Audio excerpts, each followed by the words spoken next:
Halo, selamat pagi. Salam sehat semua, salam pro audio. Teman-teman, hari ini saya akan membahas soal LAN array.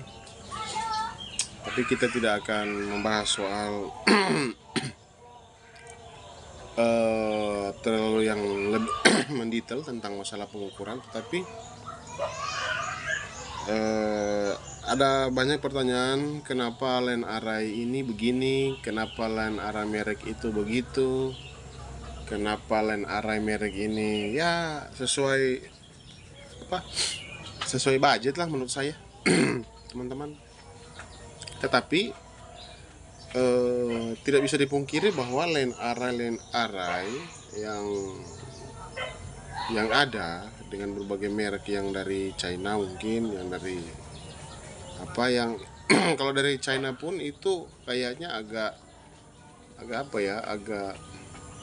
agak sulit didapatkan, karena mungkin juga bukan sulit didapatkan karena kalau yang dari Chinese, apalagi kalau lintas negara kan biasanya harganya lebih mahal. Maka saya rasa ya LAN array yang ada di Indonesia ini ada khusus bengkel pembuatan box yang ada di Indonesia, terus memproduksi LAN array dan kemudian dipesan oleh satu brand tertentu ya.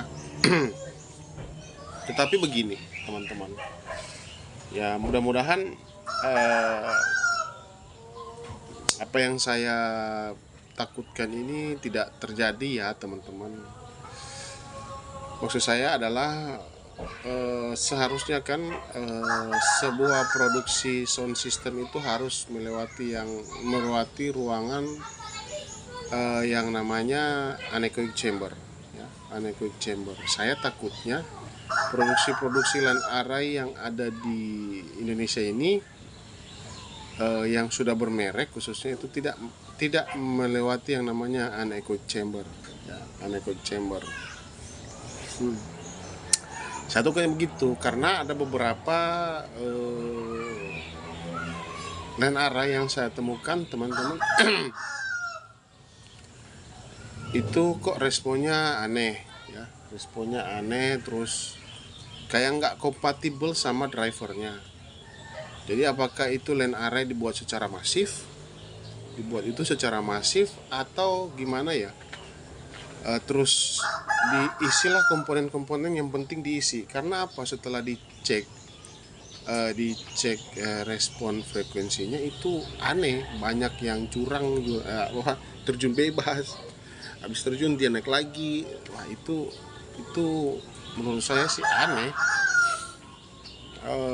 Justru yang saya temukan LAN array yang bagus ya, yang responnya bagus itu LAN array custom ya. Saya sudah pernah melihat cara meriset LAN array yang dilakukan oleh Pak Emir Widya di bengkel beliau di 7 Custom di Bandung.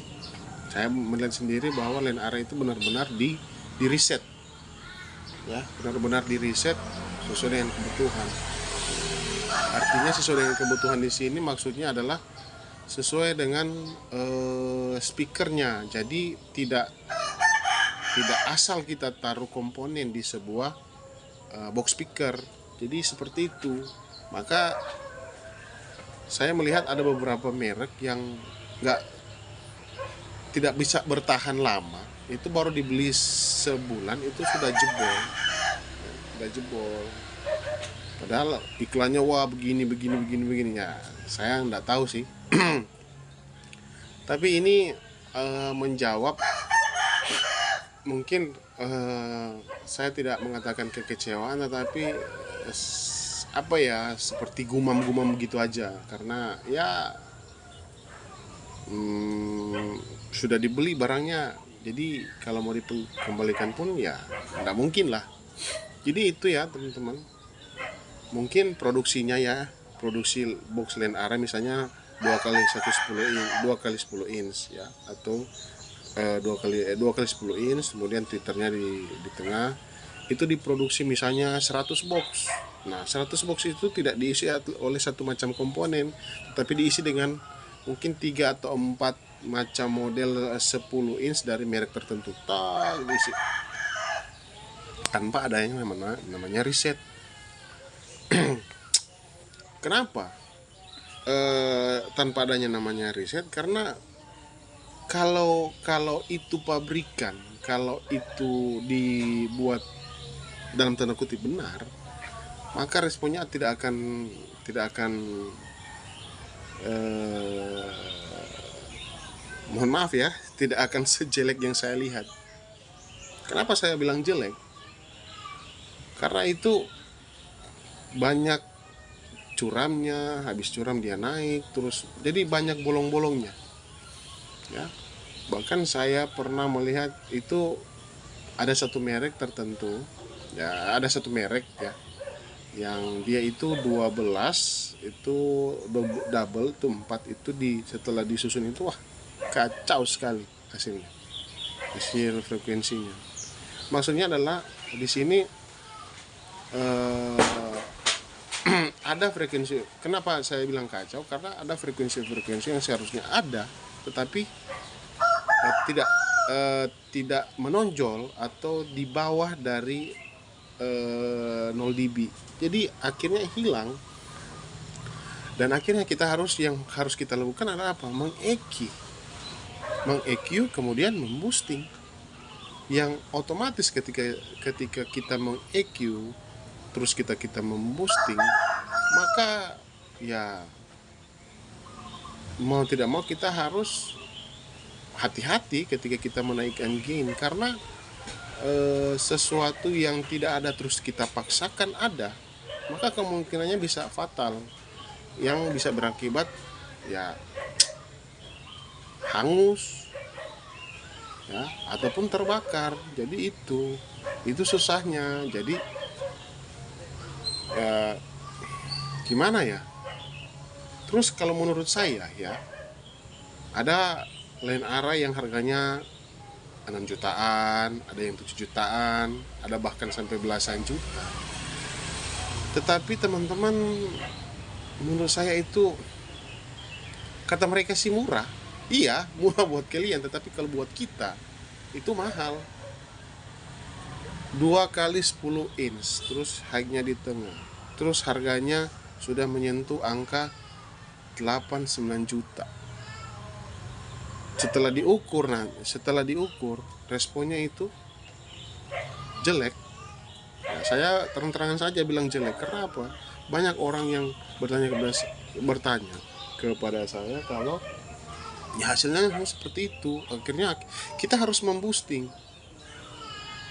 1 box, 2 box kita tumpuk, kita ukur menggunakan smart line, menggunakan mic RTA. Setelah kita tumpuk seperti itu, kita bunyikan. Nah, setelah dilihat responnya tidak bagus, terus kita tambah di susun lebih tidak bagus lagi. Karena apa? Ada setelah dilihat ternyata boxnya itu saling menghilangkan, bukan saling menambah tetapi saling menghilangkan, dan akhirnya efeknya apa ya teman-teman? Ya rusak lah. Jadi seperti itu.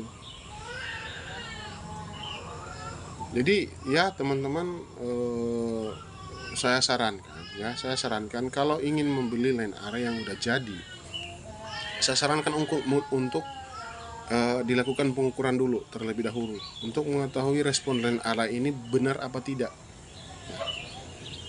Kalau tidak ya jangan dibeli, meskipun dengan harga yang murah. Teman-teman, oke, ada beberapa yang bilang wah penampilannya itu bagus begini. Iya, tetapi hasilnya seperti apa? Ya, hasilnya seperti apa? Kalau penampilannya saja yang bagus, terus hasilnya tidak bagus, terus Anda harus meng-EQ, Anda harus memboosting, maka yang terjadi apa?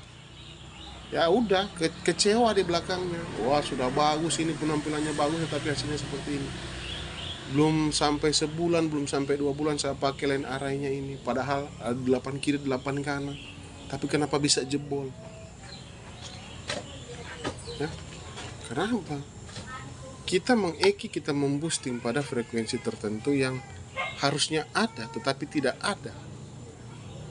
Tidak ada yang harus yang harusnya dia harus ada, terus kita ada-adakan. Dalam artiannya kita memboosting, ya. Jadi seperti itu. Maka yang diperlukan di sini adalah yang namanya riset.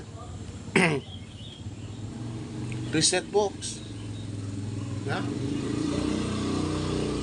Kita melihat data sheet, teman-teman. Kita melihat data sheet.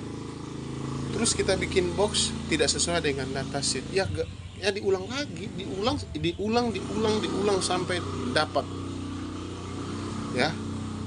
Ya kalau tidak 100% minimal 80 atau 90% lah mengikuti speakernya.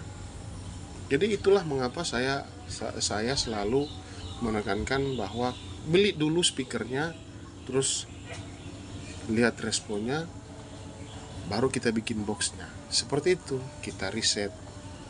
Mahal ya mahal, karena membuat sesuatu barang yang benar, membuat yang benar itu mahal harganya. Ya, ketimbang kita hanya udah beli box sekalian speakernya tinggal bunyi, tapi kita tidak tahu responnya seperti apa, hasilnya seperti apa. Maka saran saya teman-teman, saran saya adalah ketika Anda membeli line array, Anda lebih baik bilang ke owner tokonya atau apa, bisa nggak di RTA, atau bisa nggak saya lihat data pengukurannya, benar nggak? Oh ini sudah ada, enggak. Kalau bisa dicontohkan saya, dipraktikkan. Saya tidak mau berdasarkan hanya sesuai dengan apa yang ada di lembaran datasheet. Oh ini bisa dari sini sampai sini frekuensinya bisa tebal, tapi setelah diukur nggak sesuai. Makanya itu ya teman-teman, banyak line array sekarang, wah banyak, ada 12 kilo, 12 kilo. Untuk nutup saja satu stadion sepak bola itu dibutuhkan banyak line array dan double lagi. Ya. Kenapa?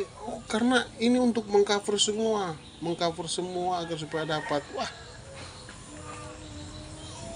teman-teman, kalau teman-teman pernah ingat yang di GBK itu tahun 2000, pokoknya itu kalau nggak salah itu 2000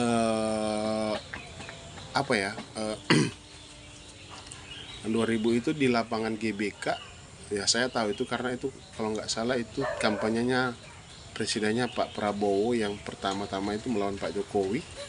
Itu kalau kita lihat T24 itu hanya ada 2 box di atas digantung, mungkin di bawahnya juga ada PA atau set fill, tapi itu hanya 2 loh, bisa menutupi 1 GBK.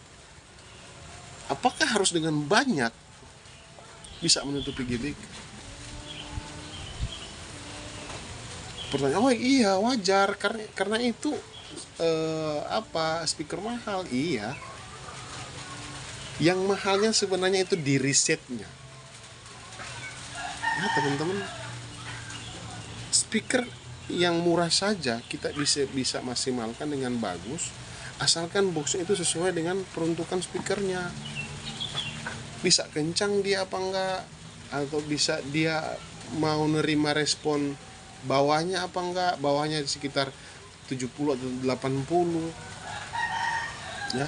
Jangan kita memaksakan sesuatu yang contoh, saya pernah nonton itu yang Mas Dodot katanya, itu ada orang yang maunya 10 inchnya itu, line array 10 inchnya itu bisa dipotong sampai dengan 70-60.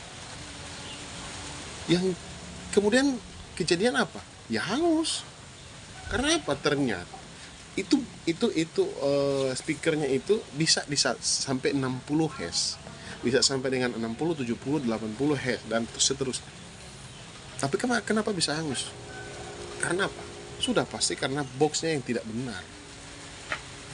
Dia tidak mampu menghandle, boxnya itu tidak mampu atau tidak bisa menghandle respon untuk 60, 70 atau 80, tetapi dipaksakan, di boosting, maka hasilnya seperti itu, hangus pasti. Mau speaker semahal apapun teman-teman, mau speaker semahal apapun itu tidak akan tahan kalau boxnya tidak benar. Iya, mau merek apapun, kalau selama boxnya tidak benar, ya sudah.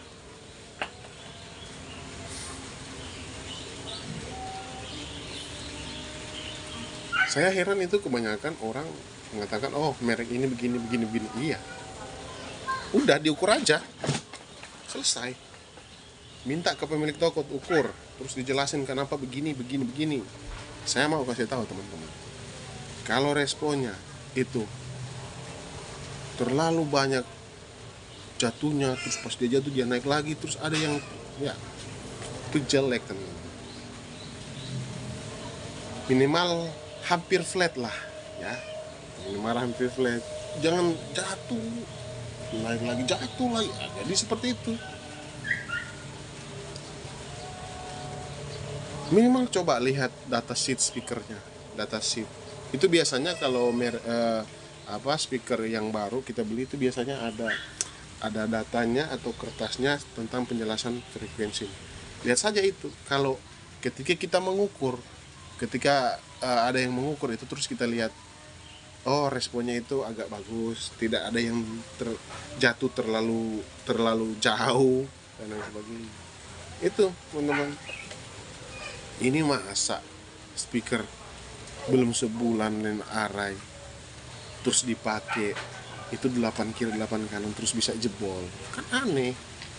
Tapi akhirnya apa? Oh itu kan hanya ferrit, itu kan hanya magnet biasa. Coba kalau dipakai ini, iya memang, tetapi berarti kan kalau misalnya kalau neo pasti lebih kencang, lebih tahan, berarti yang ferritnya jelek dong. Kenapa dijual kalau jelek? Apa karena lebih murah? Enggak juga, mahal itu. Kalau misalnya kita makan, oh ada yang lebih bagus, berarti ini yang lebih jelek.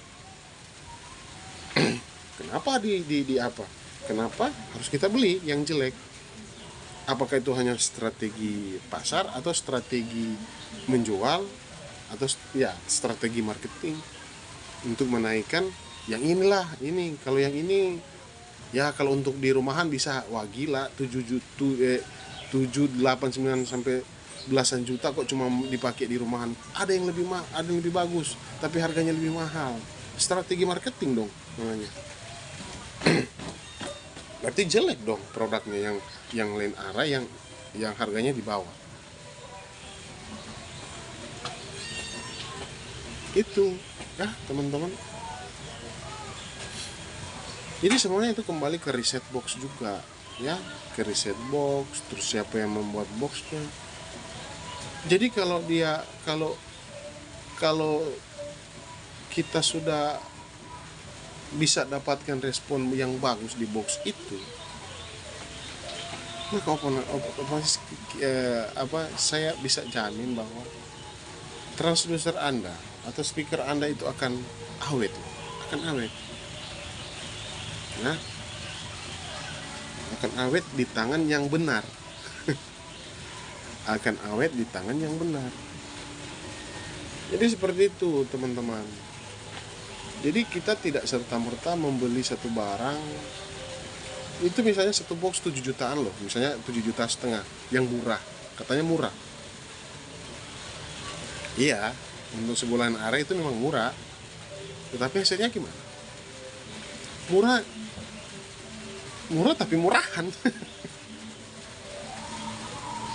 Ya kan, murah tapi murahan.